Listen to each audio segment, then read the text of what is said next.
Welcome back, Line of Wealth Club, to another Line of Wealth Club story. We have the story of a $1 trillion man from East Los Angeles. But without further ado, make sure you're liking, sharing, most importantly, subscribing as we're trying to reach 2,000 subscribers. I also invite you all to check out our website, lineofwealthclub.com, where I post articles on politics and finance. You can sign up for our newsletter today. If you look in the description, there's a link to our Discord. 47 like-minded individuals talking about generational wealth, fitness, investments, or just sometimes even bullshitting. But without further ado, this is your host, Dan Peña, behind the scenes. AZ. And how are you doing today, AZ? Can't complain, bro. How about you? Good, good. But today we have a good story of Dan Peña from East Los Angeles, known as the $1 trillion man. He was born on August 10th, 1945 in Jacksonville, Florida, but he was raised in East Los Angeles. Growing up as a Mexican-American kid, he faced a lot of challenges like poverty, the lack of resources, but that fueled him to become very ambitious and wanting to find success. I think that's something a lot of us could relate to, having the lack of resources, probably even growing up in poverty. Would you agree, AZ? Definitely. And something about a little background about him, his father, Manuel Peña, was a LAPD police officer and also worked for the CIA. I think that's pretty interesting. That's also where he started learning a little bit about his discipline. If you look up Dan Peña, you're going to see that he's a very disciplined guy, very sharp-minded. But that's just, a little bit about his childhood. After, growing up in East Los Angeles and getting into some trouble, he ended up joining the U.S. military, where he learned leadership, more discipline, and how to become resilient. During his completion of his military service, he went to Cal State Northridge and completed his degree in business administration.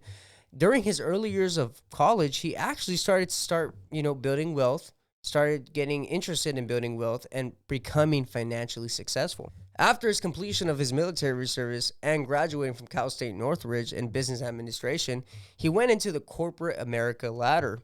His bold personality set him apart, and his sharp mind, becoming the CEO of Great Western Resources, a resource company, making this company a multi-million-dollar empire in the 1980s. I mean, dude, in the 1980s, would you expect someone to be making multi-millions, AZ? Not a Mexican, that's for sure. Not a Mexican-American, right? I mean, that's something that is unheard of mainly, right? And mostly from East Los Angeles, if we could both agree to that. But his aggressive strategies and innovative thinking is what set him apart, and that's why, he found success. Again, building that discipline from the military, getting some of that discipline from his father, and I think, because he got, had poverty, had the lack of resources as a child, I think he's seen the necessity to really find success. I think that's a lot of us could probably relate to that, as most of us were either born into poverty or just had a lack of resources growing up. Would you agree, AZ? For sure. I mean, I could personally say I didn't grow up in poverty, but I did grow up with lack of resources. What about yourself, AZ? Yeah, definitely. I think none of us here really grew up in intense poverty. Yeah. But I would definitely say that we're definitely missing the connections. A lot of resources. The resources, especially in our local schools, sometimes even the motivation to do stuff. Yes, because sometimes public school teachers would even try to shoot you down when you have a dream, right? Yeah. I remember when I used to talk about business, they used to tell me I wouldn't be anything without college. Now, I will say something, bro. After reading Arturo Moreno's story and now Dan Peña's story, they both went to college. And they both graduated from then. But again, let's not forget that these are the 1980s, 70s, 60s when college actually mattered, right? I feel like nowadays, bro, the importance of college or that college degree isn't as valuable as it was back then. Would you agree, AZ, or would you disagree? For sure. If you're going to be a doctor, a lawyer, a scientist, whatever, you need the degree. You need the degree definitely, but I'm saying for anything business else, and stuff like that. I agree with you that at this point in time, sometimes it's not necessary at all. No, bro. I feel like sometimes people go in there and they're essentially just becoming slaves to the colleges. Not only that, but unless you're lucky enough, I have some friends that their parents make just enough money that they get zero in FAFSA. So what do they have to do?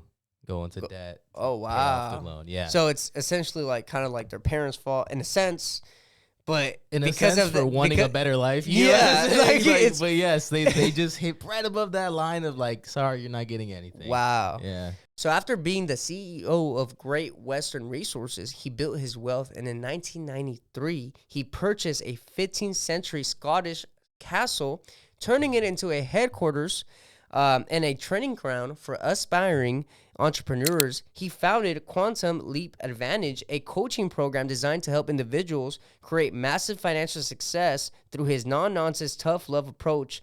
Dan Peña has mentored multiple entrepreneurs to success, giving them the name the $1 trillion man, as he has literally collected a bunch of wealth from these individuals, paying him multiple thousands and thousands of dollars to be trained by him.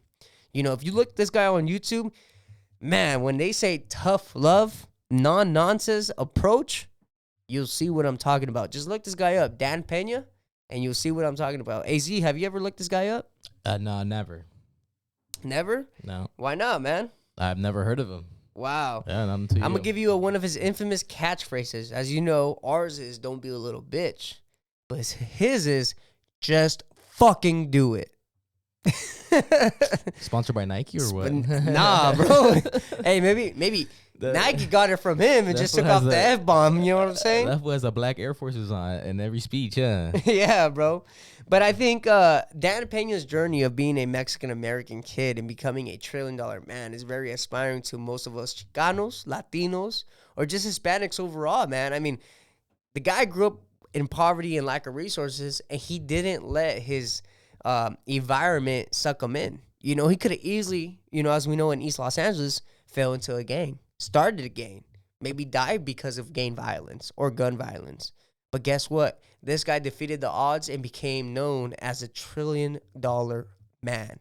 So shout out to Dan Peña. And if you guys are going to leave me a comment saying that, oh, some of your sources aren't credible, they're Google searches. So unless Dan Peña wants to give me a call and tell me his story firsthand, I could only go off what the internet has to offer. Again, thank you for checking us out. Make sure to give us a like, share, most importantly, a subscribe as we're trying to reach 2,000 subscribers. But with that being said, on Mania, no money out. Stay dedicated, stay motivated, and we'll see you on the next one on the Wealth Club. Don't be a little bitch.